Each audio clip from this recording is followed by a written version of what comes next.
So hey guys and welcome back to a new video. और आज के इस वीडियो में हम बात करने वाले chapter number 1070 the most powerful beings के बारे में। क्या तो गजब का चैप्टर था ये। जिन लोग को डेविल फ्रूट्स में इंटरेस्टेड है ना, उनके लिए चैप्टर एक मस्ट रीड है। आई नो आप लोग को ये चैप्टर पढ़ के मजा आएगा, क्योंकि इस चैप्टर में हमें डेविल फ्रूट्स के ऊपर थोड़ा सा इंसाइट देखने को मिला है। ऑल्दो इसमें से कई सारी चीजें मैंने अपने स्पॉइलर वीडियो में बता दी थी, बट उसमें कुछ गलतियां भी थी बिकॉज स्पॉइलर फ्रेश होते हैं, उसमें कुछ ना कुछ गड़बड़ निकलती है। सो गाइस अब बिना टाइम वेस्ट किए इंट्रो लगा दो।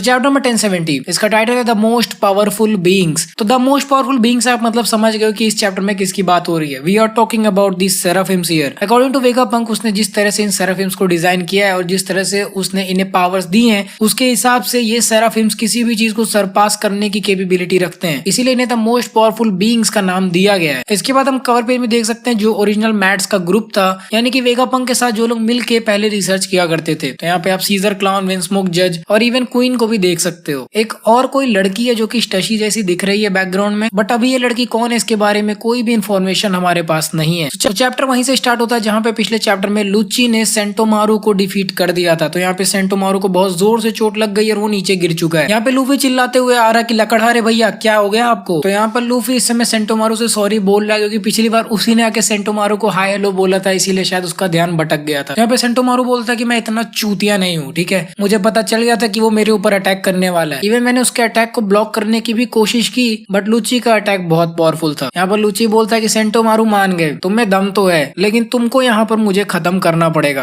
क्योंकि तुम्हारे पास सेराफिम को कमांड देने की हायरार्की मेरे से ऊपर है। जब तक तुम यहाँ पर जिंदा रहोगे तब तक मैं सेराफिम्स को यूज नहीं कर पाऊंगा। यहाँ पर रॉब लुची दोबारा से सेंटोमारू के ऊपर अटैक करने जाता है, लेकिन तभी अचानक से तभी जोर से एक हाकी से भरा हुआ लात आके रॉब लुची को लगती है, क्योंकि उधर से अपना लूफी गम गम नो ब्लूमिंग व्हाइट विप, और हम देखते हैं कि लूफी जोर जोर से अपने पैर घुमा के लुची को मारते जा रहा है। But I think as always Luffy को यह ध्यान नहीं रहा कि उसे कितने जोर से घूमना है, क्योंकि अब वो खुद को नहीं रोक पा रहा है और लुची जाके दूर एक बिल्डिंग में टकरा जाता है। यहाँ पर चॉपर बोलता है कि जल्दी करो लूफी, हमें जल्दी से वेगापंक के पास पहुंचना पड़ेगा अगर हमें किसी भी तरह से इस बच्ची को बचाना है। तो यहाँ पर वो वेगापंक का जो जायंट वाला क्लोन था उसको यहाँ पर वो लोग बचाने की कोशिश कर रहे हैं। यहाँ पे लूफी बोलता भाई मैं बहुत जोर से घूम रहा हूँ, मैं खुद को रोक नहीं पा रहा हूँ। लूफी घूमते हुए पता नहीं किस कोने में चला जाता है। उसके बाद हम देखते हैं सेराफिम मीहॉक को, जो कि सारे के सारे CP0 को पेलते जा रहा है। इधर अपना सेराफिम शार्क भी कुछ कम नहीं है, वो भी अपने स्विम पावर्स का यूज करके पूरे ग्राउंड को उल्टा सीधा कर रहा है। देखने में तो ऐसा लगता है कि यहाँ पर लूफी अपने अवेकेंड पावर्स का यूज कर रहा है, बट ऐसा नहीं है। यहाँ पर काकू बोलता है कि इन्हें रोकना इम्पॉसिबल है, हम सेराफिम्स को नहीं रोक सकते। अगर हम किसी तरह से कोई तरीका खोज भी लेते हैं सेराफिम्स को डिस्ट्रॉय करने का, लेकिन हम फिर भी हार जाएंगे। और ये चीज और भी ज्यादा खौफनाक है जब हम ये सोचते हैं कि ये सेराफिम्स अभी भी सिर्फ बच्चे हैं, जब ये बड़े होंगे तब ये किस लेवल का डिस्ट्रक्शन क्रिएट करेंगे। इसके बाद सीन चेंज होता है और हम पहुंचते हैं वेगापंक के लैब में। यहाँ पर हम देखते हैं कि फ्रांकी इस समय रोने लगा है, क्योंकि उसने जो पावर सेराफिम जिम्मे को यूज करते हुए देखी है वो एक्चुअली में स्विम फ्रूट की पावर्स हैं। एंड ये स्विम फ्रूट फ्रैंकी के एक बहुत अच्छे दोस्त and one of the most respectable man in the world of One Piece senior pink को बिलोंग करती है। तो यहाँ पे फ्रैंकी को ऐसा लग रहा है कि सेनियोर पिंक मर चुका है, लेकिन वेगापंक उसको बताता है कि ऐसा नहीं है, तुम्हारा दोस्त तो इस समय इम्पेल डाउन में है ना। फ्रैंकी बोलता है क्या बात कर रहे हो बुढ़ऊ, तुमने सच में एक डेविल फ्रूट की कॉपी बना ली। जिसपे हमारे बुढ़ऊ साहब रिप्लाई करते हैं कि अभी तक सिर्फ जोआन फ्रूट्स को ही आर्टिफिशियली मैन्युफैक्चर करना पॉसिबल हो पाया है। ऑल्दो सीजर क्लाउन ने एक स्माइल डेविल फ्रूट का कॉन्सेप्ट उठाया है, लेकिन मैं उस कॉन्सेप्ट को नहीं मानता। इस पे नामे बोलती है बिल्कुल सही बोल रहे हो, इसके लिए तो सीजर क्लाउन को जिंदगी भर की मौत मिलनी चाहिए और फिर भी वो कम होगा। वेगापंक फिर बोलता कि मैं इस बात पे बहुत ज्यादा श्योर हूँ कि अगर मैं अनलिमिटेड रिसोर्स दिया जाए तो हम हर टाइप के डेविल फ्रूट को दोबारा से बना सकते हैं, लेकिन मुझे ये बात कंफर्म नहीं है कि अगर मैंने डेविल फ्रूट्स को बना भी लिया तो क्या वो अवेकन हो पाएंगे। मैंने लॉजिया डेविल फ्रूट्स पे तो ट्राई किया था, बट उनको बनाना मुश्किल है, और पैरामीशिया डेविल फ्रूट्स को बनाना भी ऑलमोस्ट इम्पॉसिबल है। लेकिन उसका एक दूसरा तरीका भी एग्जिस्ट करता है जिसका मैं यूज करता हूँ। मैं बेसिकली एक ऐसे टाइप का ब्लड मैन्युफैक्चर करता हूँ जो कि पैरामीशिया यूजर के लिनिएज फैक्टर का यूज करके बनता है, जिसकी वजह से जब मैं अपने टारगेट के ऊपर खून चढ़ाता हूँ तो उनके अंदर वही पैरामीशिया डेविल फ्रूट की पावर्स आ जाती है, और यही चीज तुम उन सेराफिम्स के हाथों में देख सकते हो। इसे मैं ग्रीन ब्लड बुलाता हूँ। एंड इसके बाद हमें दिखाया जाता है, एंड इसके बाद हमें मांगा में दिखाया दिखाया जाता है कि एक्चुअली में जो सेराफिम्स हैं इनके हाथों के बीच में एक नली टाइप की चल रही है जिसमें खून बह रहा है एंड आई गेस ये खून ग्रीन कलर का है। अब तो ये तभी पता चलेगा जब इसका कलर्ड वर्जन आएगा, जिसमें फ्रांकी बिल्कुल हैरान होकर बोलता है वेगापंक सच बताओ तुमने ब्लड को मैन्युफैक्चर कर डाला। सो अगर आप लोग को नहीं पता तो एक्चुअली में कोई आर्टिफिशियल ब्लड टाइप की चीज आज के दुनिया में भी एग्जिस्ट नहीं करती, मतलब हमारे रियल वर्ल्ड में भी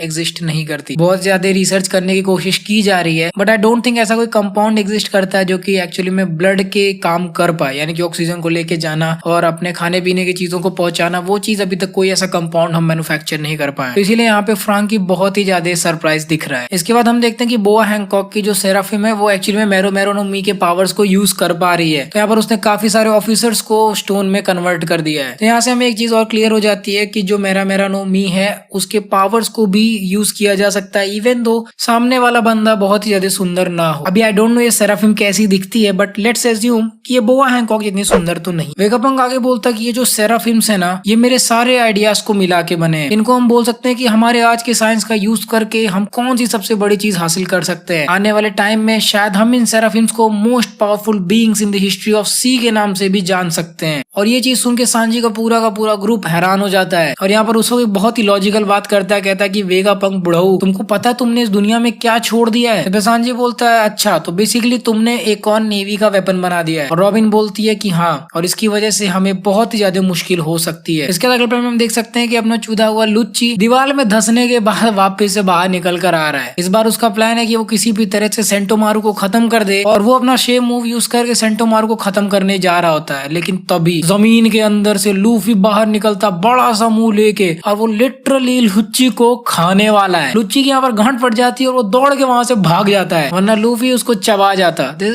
is very similar to Kaido, जिस तरह से काइडो लूफी को खाने जाया था। आई थिंक उसने ये मूव उसके वहां से कॉपी कर लिया। लेकिन लूफी ने जितने भी पत्थर जमीन में से खा लिए थे वो उन्हें तुरंत ही लुच्ची की तरफ थूकने लगता है। लेकिन लुच्ची उन्हें मार के तोड़ देता है। लेकिन लूफी नहीं रुकने वाला। लूफी एक बड़े से रॉकेट की पटरी को गुड़तेल की तरह से यूज करना चाह रहा है और छोटे से पैर में हम देखते हैं कि लूफी ने एक चश्मा तक पहन लिया है। सो अगर आप लोग को नहीं पता तो ये एक्चुअली में एक ड्रैगन बॉल का रेफरेंस है क्योंकि सच में ओडा एक बहुत बड़े ड्रैगन बॉल के फैन है। तो ये वाला पैनल उन्हें गोकू से इंस्पायर होकर बनाया है। इसके बाद लूफी फाइनली उस जायंट रॉकेट पॉड से खुद को लॉन्च करता है और गम नो बोइंग और रॉकेट। और लूफी ने इतने जोर से लुच्ची को पेला है कि उसका पेट फट गया है, मतलब फटने वाला है। देख रहे उसका पेट बाहर निकल आया है, उसने इतने जोर से मारा है उसको। और लुच्ची ने भी अपने मुंह से खून फेंक दिया। मरते मरते भी लुच्ची यही बोल रहा कितना भयंकर पावर है, मैं बेहोश हो जाऊंगा, इतना नहीं झेल पाऊंगा मैं लूफी को। इधर हम देखते हैं कि चॉपर और जिम्बे वेगापंक के क्लोन को लेके जा रहे होते हैं और यहाँ पर सेराफिम हैंकॉक उन्हें बताती है कि आगे एक रॉकेट है, जल्दी से उसमें जाकर बैठ जाओ। जिसपे जिम्बे बोलता तुम बहुत अच्छी बच्ची हो, thank you for helping us. यहाँ पर सेराफिम शर्मा जाती है और बोलते तुम चूतिया हो क्या, मैं बस अपने ऑर्डर्स फॉलो कर रहे हैं। यहाँ से एक चीज और हमें पता चलती है कि ये सेराफिम्स टोटली रोबोट नहीं है। एक्चुअली में इनके अंदर फीलिंग्स हैं और ये भी इंसानों की तरह से ही बिहेव करते हैं, बस इन्हें आर्टिफिशियली सिंथेसाइज किया गया है। यहाँ पर लूफी अभी भी अपने गियर 5 के फॉर्म में है, लेकिन सेंटोमारू उसको बोलता है कि मूगीवारा मैं ट्रस्ट करता हूँ कि तुम दादाजी को सही सलामत पहुंचा दोगे। इस पे लूफी बोलता टेंशन नहीं लो, चाहे कुछ भी हो जाए तुम्हारे दादाजी को मैं सही सलामत इस आइलैंड से बाहर निकाल के रहूंगा। तभी हम देखते हैं कि लूफी भी उस रॉकेट में आ गया, ये रॉकेट जोर से वहां से निकल जाती है। इसी रॉकेट में जूली बोनी भी बैठी है और वो बोल रही है कि आखिर ये बुढ़ऊ कौन आ गया हमारे बगल में। जिसपे जिम्बे बोलता है कि देखो बहुत बड़ी कहानी है बट ये एक्चुअली में लूफी है और इसके बारे में एक्सप्लेनेशन मैं बाद में दूंगा, फिलहाल हमें यहाँ से निकलने की जरूरत है। तो लूफी को फिर से वही गियर 5 का आफ्टर इफेक्ट देखने को मिल रहा है कि उसकी पूरी की पूरी बॉडी झुर्रियों जैसी हो गई है एंड देखने में उसकी एज बहुत ज्यादा लग रही है। तो यहाँ पर ये वैक्यूम रॉकेट में बैठ के वहां से निकल चुके हैं एंड इस समय वो लोग वेगापंक के लैब की तरफ बढ़ रहे हैं। ठीक 32 सेकंड में वेगापंक के रोबोट के द्वारा पता चलता है कि जो फ्रंट डोम है उसके ऊपर अटैक कर दिया गया है और इस समय हाई अलर्ट को चालू कर दिया गया है। यहाँ पर CP0 वाले बोल रहे हैं कि यार वेगापंक को मानना पड़ेगा,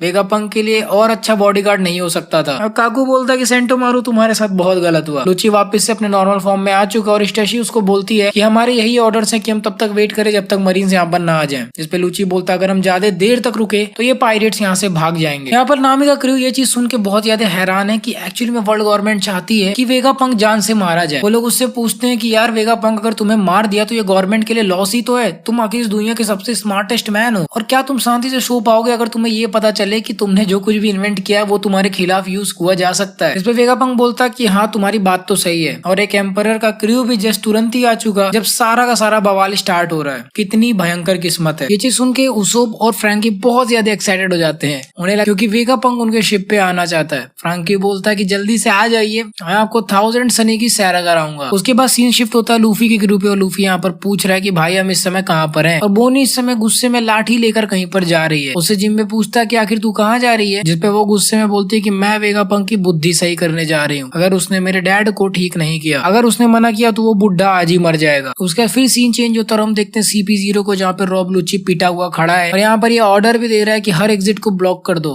6 वेगापंक्स अभी बचे हुए हैं, मुझे कोई फर्क नहीं पड़ता, उन चूतिया पायरेट्स को मैं यहाँ से निकलने नहीं दूंगा। मतलब इतना पिटने के बाद भी इस आदमी के अंदर इतना घमंड है कि वो अभी भी लूफी को पेल सकता है। समझ रहे हो, अभी जोरो और सांजी आए भी नहीं है, इतना मार खा चुका और अभी मतलब इसके दिमाग में चल रहा है CP0 ने चूतिया 0 है। एंड फिर सीन चेंज होता है फाइनल पैनल पे जो कि one of the most interesting panel है इस पूरे मांगा का। पीछे से आवाज आती है सो दिसने मुगिवारा क्रू वो वेगापंक के साथ हैं। ऐसे तो देख के बहुत सही तरीका लगता है भागने का, लेकिन भाई भाई उनके लिए ये सरप्राइज बहुत ही बुरा होने वाला है। वैसे ही चलेंगे जैसे प्लान किया है, जितने हो सके उतने वॉरशिप्स को रेडी करो, आज तो एगहेड को फोड़ डालेंगे। और बैकग्राउंड में हम देख सकते हैं कि admiral Borsalino Kizaru on his way to the Egghead island. Tension नहीं लो किजारू, तुम्हारे लिए जोरो वहीं पर वेट कर रहा है। And last line the might of navy headquarter draws near के साथ चैप्टर नंबर 1070 खत्म। सो गाइस मांगा खत्म बट मेरी वीडियो नहीं। सबसे पहले let's talk about devil fruits. तो यहाँ पर वेगापंक ने क्लियरली बता दिया कि उसके लिए जोआन डेविल फ्रूट्स को रेप्लिकेट करना बहुत इजी है, क्योंकि लॉजिकली भी सुनने में बहुत इजी लगता है। फिक्शनल वर्ल्ड में हमने देखा कि बहुत ही आराम से किसी भी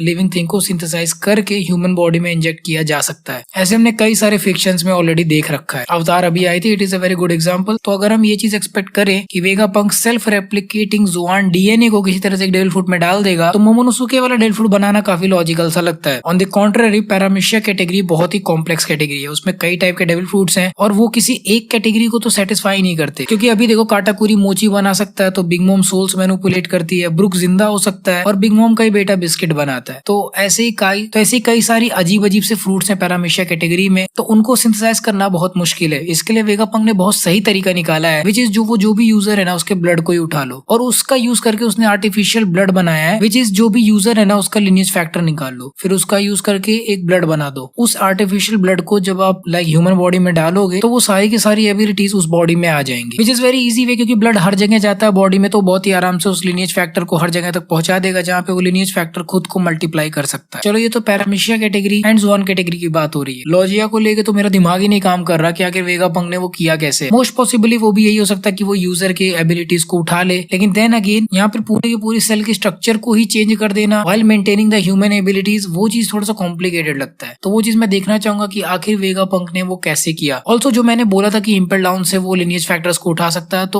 अगर ऐसा कुछ है तो काफी सारे इम्पेल डाउन के मेंबर्स की हमें डेविल फ्रूट एबिलिटीज देखने को मिल सकती हैं। तो डेफिनेटली आप ये एज्यूम करके चलो कि सेराफिम मिंगो एग्जिस्ट करता है। वैसे बात करें जोरो वर्सेस किजारू की, तो जो मैंने स्पॉइलर वीडियो डाली थी, क्या स्पॉइलर वाली वीडियो में बहुत चुतियापा भी हो गया था। वहां पे ऐसा हुआ था कि मैं शैंक्स के राइट हैंड मैन के बारे में बात हो रहा था और गलती से हमारे एडिटर ने वहां पर रेलिक की फोटो लगा दी, तो उसका कमेंट आ रहा था भाई तुझे नहीं पता रॉजर का ये है वो है, तो भाई पता है छोड़ो जाने तो क्या कर सकते हैं। तो जहां तक ये बात है कि किजारू की फाइट जोरो से होगी या नहीं ये अभी भी कंफर्म नहीं है, बट क्योंकि जोरो बाहर ही वेट कर रहा है गैड आइलैंड के, तो बहुत ही ज्यादा पॉसिबिलिटी है कि किजारू जाके जोरो के सामने ही लैंड करेगा। और मुझे नहीं लगता जोरो किसी भी हालत में किजारू को जाने देगा आइलैंड पे, क्योंकि लूफी वहां पर है अलॉन्ग विद द क्रू। वैसे भी जोरो का पुराना हिसाब रह गया किजारू के साथ, जो कि उसको थोड़ा सा चुकाने की जरूरत है। So I am really looking forward कि किजारू और जोरो का फाइट हो। आई वांट टू सी कि आखिर रियल स्वॉर्ड कैसे इसके लाइट के स्वॉर्ड को काटे। खैर अगला चैप्टर ब्रेक पे है, बट हमें स्पॉयलर्स थोड़े जल्दी देखने को मिल जाएंगे। और अगला चैप्टर ब्रेक पे इसलिए क्योंकि शोनेन जंप ब्रेक पे जा रहा है ड्यू टू न्यू ईयर और क्रिसमस भी आ रही है। सो शायद अब हमें 2 हफ्ते वेट करने पड़ जाएंगे,